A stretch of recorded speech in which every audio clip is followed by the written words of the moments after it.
But as the dust settles here after the president's reversal on tariffs yesterday, the focus here is now on what comes next. White House trade advisor Peter Navarro told me that the administration is going to come up with a schedule for negotiations, given that they just can't physically conduct 75 simultaneous trade negotiations with the countries that are interested in that, which leaves the big open question of what's going to happen with China, where President Trump is increasing tariffs. National Economic Council Chair Kevin Hassett on CNBC this morning predicted there will be negotiations. It's an absolute extreme disruption for the Chinese economy right now that's come because of repeated terrible behavior on their part, including aiding and abetting the fentanyl trade.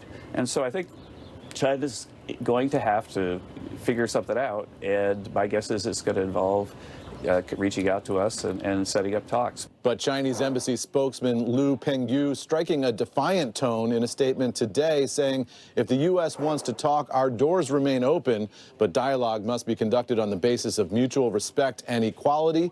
If the U.S. is bent on waging a trade war, China will fight to the end. And guys, if we're tracking which factions have the upper hand here at the White House now, I'm told that there were only 3 people in the Oval Office yesterday making the decision to reverse course.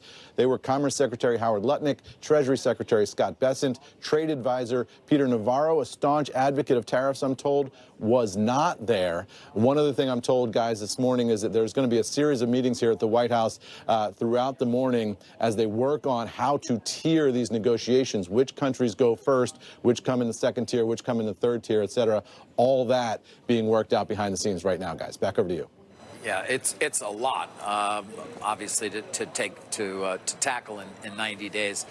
Eamon, do we have any sense? And I know the president made some comments, I believe. Correct me if I'm wrong, about potential exemptions in certain industries or for certain companies, even when it applies to China, for example, and whether Apple might get an exemption as it did last time. We don't know, is the bottom line.